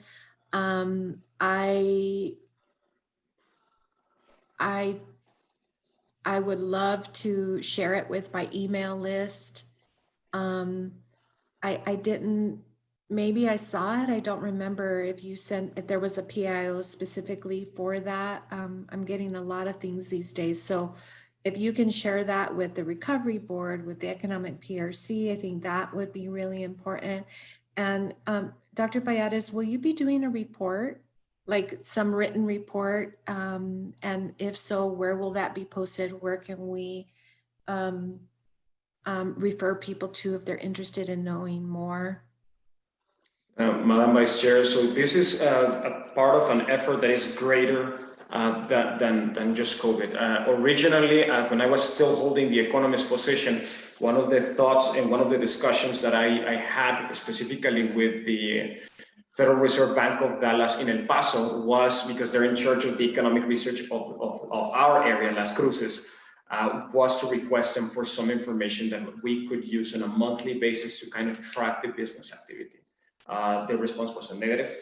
They did not necessarily want to focus in our area because we're too small. Even the whole southern New Mexico portion is relatively small, and to the level of involvement that it would require with regards to the whole thing. But nevertheless, they were very kind in providing some of the samples that we could use to implement it ourselves. So this has been a thought process as to how to best present the results for this. Of course, they have the entire methodology, and they have not one economist, but 10 economists or 5 economists working for this, applying all the different methods and doing all the follow-ups. So to our level and to our degree, we are going to be implementing this on a monthly basis, and we can certainly share the links. I just want to be very clear that this is for businesses, right? And if they're registered within non-for-profits, that we call them businesses as well, but not necessarily for people. So the fact that it's open for everyone might be a bit difficult with regards to that, because some people who might not necessarily be business owners can still access the survey and show all of their feelings, pretending to be a business owner. So that's why we focus and we send it to the registered business owners that we have in Las Cruces, in order to prevent that from happening. Because if we distribute it to everyone, then it pretty much allows it for any person to pretend to be a business owner and answer the survey and provide feedback. No. I understand, and I appreciate that, but I know a lot of businesses, right? I have email lists 100+ long that own businesses that are CEOs, CFOs, people like that would I think could easily benefit from, and you benefit from, the information. Lastly, on page 15, I thought, on slide 15, I thought it really interesting to hear, right, the numerous concerns that people had related to COVID and whatnot, and then the conversations that the robust conversations that we've had thus far related to sort of what people's concerns were, and I agree about the whole listening, being able to provide that space, right, for listening. The other thing that I was thinking, and why I thought it was important to understand which industry sectors they came from, related to, like, we would like help with financial assistance, grants, those kinds of things, because I'm still hearing some about concerns on how difficult some of these applications are. To Mary's point, related to technology and people's sophistication related to uploading or downloading certain things, I think is really important. So understanding from their perspective, and I often felt like we needed to have not only a listening, an ear, right, but assistance as like case manager to help them through this application process, something that I know that somewhat you all have helped, I think, in doing. But I wonder if getting like Wes and SCORE and all these organizations actually assisting folks who maybe don't have the sophistication in actually filling out an application, understanding the questions, and just having that technical assistance would be beneficial. And so I just want to say that I'm hearing, some of the smaller businesses that are new to this, that don't understand, sort of just giving up and not applying for some of this recovery funding. I just think it's an extra burden for them. So trying to reduce or mitigate those burdens that already are existing because of COVID would help. And so that system is in place, or a stronger system related to assisting folks through this grant opportunity. Dr. Palladis, it also struck me that it seems like folks are really taking advantage of the federal funding, but not so much from the state funding, is what I gathered from the data.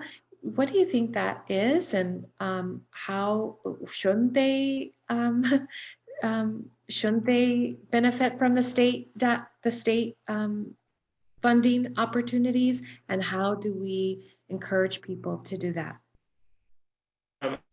Mayor Pro Tem, I think that there's a larger proportion of individuals that are taking advantage of can you hear me? Can now everyone hear me? Yes? Yes. Okay. Very quickly, I think that the response to that is that the federal funding got so much information on the news, right? Everyone was speaking about it, and just out on the media section, it makes a lot more sense that everyone hears about this from the federal perspective, because the entire country is talking about it, rather when it's a New Mexico. But we can certainly improve in our ways of delivering the message. That's certainly something we will be improving when we release the grants for the CARES Act funding. So that's something that we are very aware that we have to make sure that we don't do it, or that it doesn't happen like the state, that it didn't resound the message, right? But that it is more consistent, that everyone is listening to it. Sure, I like that you will be focusing, and I love it, to Councilor Sorg's point about, and Debbie, maybe something to share with the Economic Recovery Board, a campaign of communicating these efforts are really important. And I think we should talk about what that looks like moving forward, and using the platforms available to us is also really important. So just pushing out more information about Las Cruces Safe Promise, the availability of these grants, I think would be really important, and love to see from the Economic Development Department standpoint and our PIO, I think would be important. And as counselors, and I've often have said this to our PIO office, it'd be nice to get the communication already. Much of it that I receive is through the PIO, so I'm cutting and pasting right to my Facebook and my Twitter and Instagrams, mostly Facebook. But if we could get sort of a bite-size infomercial, if you will, that fits on social media very easily, and sent to the counselors and to each of us from the membership of the committees, I think that would be really helpful and go a long way. So that's all.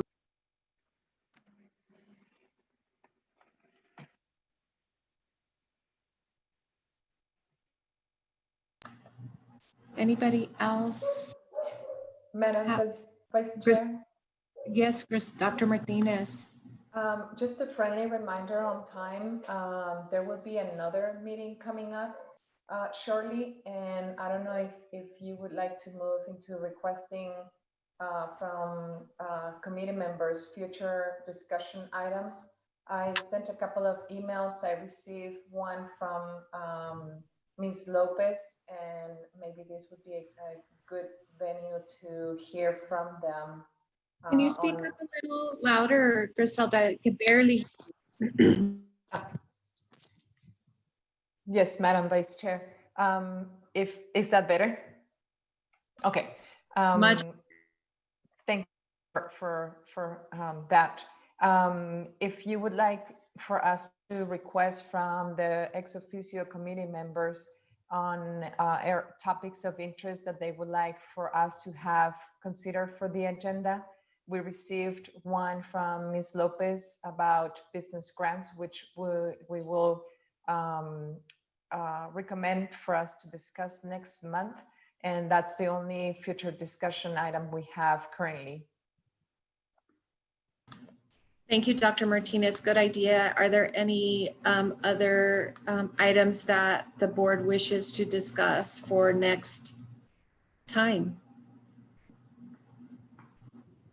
Don't be shy. I know we don't have a shy group.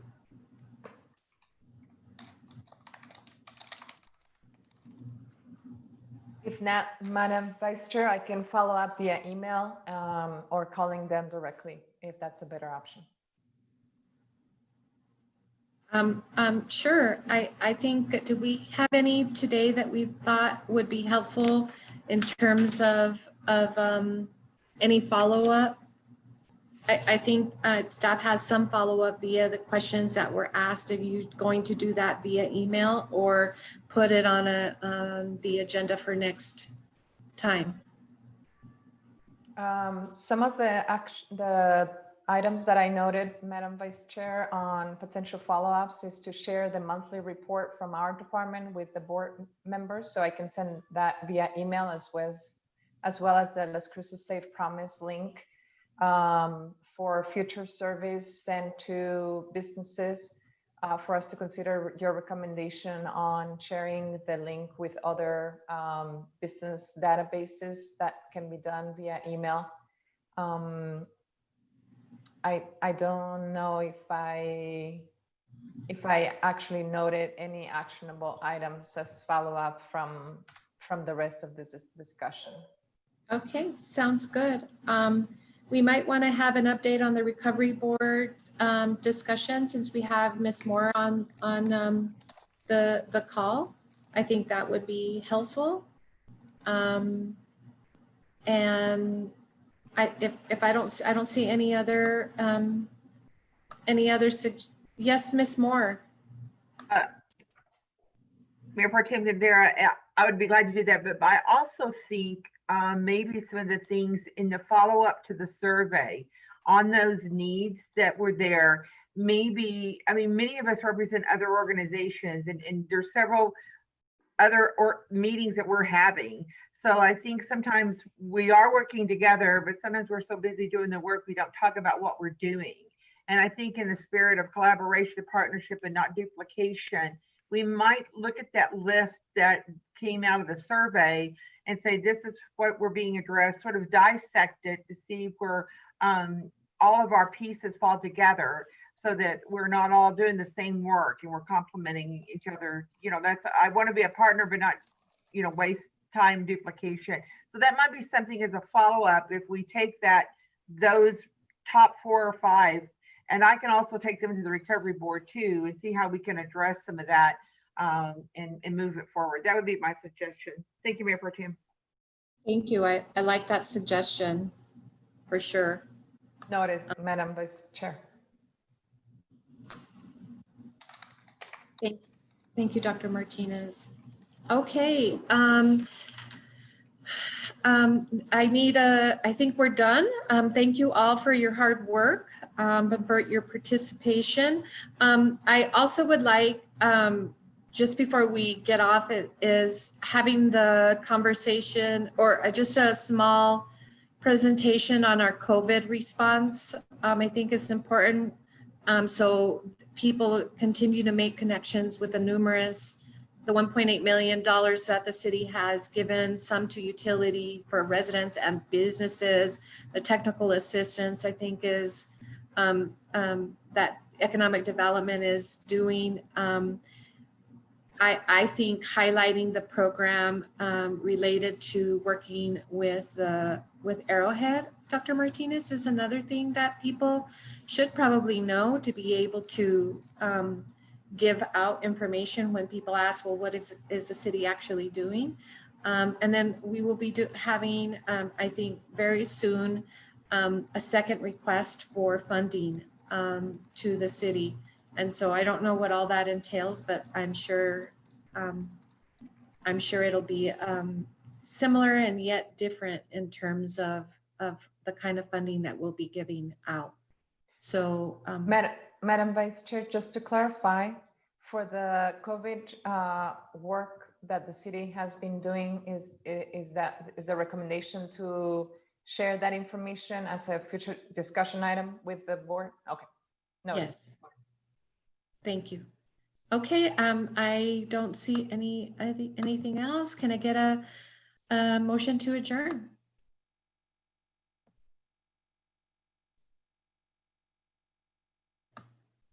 Counselor Sorg, are you around? Okay, I think we can, I'll do a motion to adjourn. All in favor signify by saying aye. Aye. Aye, okay, thank you, everybody. Aye. Good rest of the week. Be safe out there. Take the last Cruces Promise.